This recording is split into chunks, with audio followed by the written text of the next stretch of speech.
Spending by the federal government dropped over 5% in Q1 of 2025, and some of that drop in spending may have something to do with the fact that the Treasury was finally able to put a stop to a decades-long practice of sending out untraceable, unlabeled payments. But the question is this drop in spending too little, too late? Is it going to be anywhere near enough to make an impact over the long term? My name is Joe Brown. I'm a former stockbroker. Now I run Heresy Financial, where I help active investors decrease portfolio risk and increase long-term returns. If you want any help with that, there's a link in the description below you can check out after the video. By now, everybody's familiar with the fact that the US economy shrank in the first quarter of this year, which means one more quarter of a shrinking GDP means we are in official recession. But a big reason for this was actually the drop in spending by the federal government. Spending dropped 5.1% for the quarter, and that contributed to about 1/3% of the drop in GDP. Now, considering the fact that governments don't produce profits, the only time they can spend money is if they first take it away from somebody else. Any drop in GDP as a result of less government spending is actually a good thing for the economy overall. Yes, there are some people on the receiving end of those payments that are worse off, but it wasn't their money to begin with. It belonged to you, the taxpayer. Now, obviously, there have been some spending cuts from Doge, with cutting software contracts, reducing a little bit of wasteful spending here and there. And obviously there has been a slight reduction in the federal government's workforce as well. But one thing that has not been getting enough news lately is the fact that for decades, the United States Treasury had no way to trace many of the payments it was sending out, which means there was no way to go and tell whether or not the US Treasury was spending the money on the things that Congress was telling them to spend the money on. Because at the end of the day, Congress is the one who is given the authority by the Constitution to say where the money is going to get spent. But it is the executive branch who is the one who actually carries out the laws, who executes the legislation. And the Treasury is under the executive branch. So it's a big problem if the one who's supposed to be carrying out the law, in this case, spending the money that the Congress is telling them to spend, has no way to verify whether they are actually doing it. Now, I want you to watch this brief clip of the Treasury Secretary Scott Bessent explaining this problem and how they have now resolved it. What I can say at Treasury, that of the 1.5 billion payments we send out every year, they're required to have something called a TAS, a Treasury account symbol. We discovered that more than one third of those payments did not have a TAS number. So as the Appropriations Committee, you should be shocked by that, because how can a payment be tracked back to an appropriation? Only through the TAS number. So there was no accountability. So that is why the 450 organizations that sit above Treasury, where Treasury acts as the paymaster, are unable to pass an audit. So we have cracked down on that. Every payment now requires a TAS number. Very simple. And I will tell you that the mid-level employees who I have had come into Treasury to talk to me about that feel liberated. Now, if you've ever been in some financial trouble and you've had to sit down and make a budget so you could work your way out of the financial mess that you were in, one of the things that you had to do first was go through all of your bank statements and your credit card statements, all of your transaction history, to see where you were spending the money so that you knew what you could cut out and what you needed to keep. This is something that has been literally impossible for the Treasury for years or decades, because labeling where the payments were going was optional, which means if you went through and looked at the 1.5 billion payments, not dollars, that's the number of payments that the Treasury was sending out, there was no way to tell where about 1/3 of them were going. Now, in 2024, the United States government spent almost $7 trillion.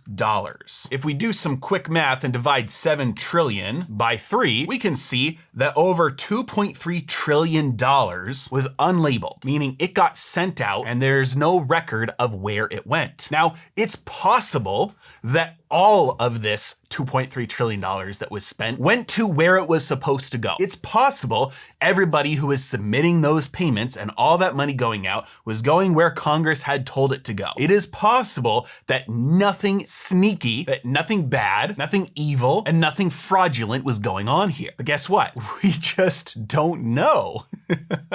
which is a big problem. Now, it's clear now that this problem has been fixed. If a payment request does not have the label, the identifier on it for what the money is being spent on and where it's going, then that payment will not be processed. This is a good thing because remember, even if you don't agree with where Congress has said the money should go, you should at least agree that if the money's gonna go somewhere, that we should be able to verify it is at least going to where Congress is saying it should go. And it is suspicious to me that right when this is fixed, we get a pretty sizable drop in government spending. That it's at least possible that a lot of these payments that were getting sent out were not going where they were supposed to be going. Now those payments cannot get sent out without getting flagged and caught, which means overall government spending will have to drop as a result. This is a good thing for everybody, except of course, those who were the beneficiaries of any potential alleged fraud. But is it too little too late? Is this actually going to have any long-term impact? And as it stands, at least right now, it doesn't seem like there is yet enough momentum building up on these spending cuts to make any difference long-term. The main reason why is because of this number right here. The United States government spent $7 trillion last year. But if we look at the amount of taxes the US government brought in, it was only $5 trillion.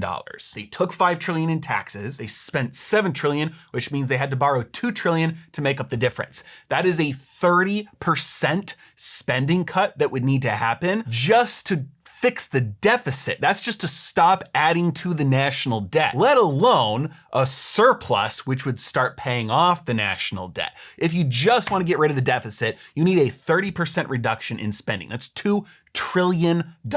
Any $150 billion savings from Doge, any stopping of any fraudulent payments through the lack of transparency in Treasury payments, none of that is going to get anywhere near cutting $2 trillion from the budget. And keep in mind, that's before any tax cuts. And we know the current administration is planning some pretty large tax cuts as long as they can get Congress to push that through. And so if taxes do get cut, that means that tax revenue will fall, which means the spending has to get cut by even more to fix the deficit. Otherwise, that deficit just gets larger like it did during Trump's first administration. This highlights the fact that there are only 4 ways out of a sovereign debt crisis. And yes, the United States is in the beginning stages of a sovereign debt crisis. And the only reason we're in a beginning stage of it is because we control the global reserve currency.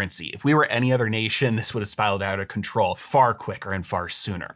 There are only 4 ways out of a sovereign debt crisis: austerity, default, growth, and printing. Austerity is a little bit of what they're trying to do right now, which is basically just you got to cut spending enough to meet income. That's what all individuals and businesses have to do when you're in financial trouble. At some point, you can only spend what you make. Otherwise, you go bankrupt. So austerity just means slash that spending to the point where it matches what we bring in income, and then we are able to at least get ourselves on solid footing. And keep in mind, if the government did this, the economy would absolutely explode because the government is a tax on the economy. It is a tumor on the economy, and any resources that go to the government are diverted away from a productive economy. And so shrinking that as much as possible will allow an explosion of growth. But it does not look like we are going to get anywhere near the level of austerity that we actually need to fix this thing, which brings us to option number 2, which is default. Now we know defaulting is a choice. It is done through political will. When you control a currency that you can print into existence, you don't need to default. There's nobody else forcing you to default. The only way default would happen would be just choice. And that is probably the least likely outcome here, although it would probably be the most healthy for the economy because let's be honest, federal government is defaulting anyway in terms of purchasing power on its debt. So defaulting would be the honest option. It would cause rates for treasuries to skyrocket, which would force them to have financial responsibility into the future. But again, that's almost certainly not going to happen because they would have to choose to do so, and it would be very painful in the short term, especially painful for the people who are choosing to do it. Which brings us to option number 3, which is grow your way out of it. Obviously, the debt is only a problem relative to the size of the economy. We currently have the highest levels of debt that we've had in this nation since the peak of World War II, again, compared to the size of the economy. Because if our economy was 10 times the size, there would be no issue because there would be plenty of room to tax more out of the economy to deal with the cost of the debt. So theoretically, if we could grow our way out of this problem, it would look like massive economic growth,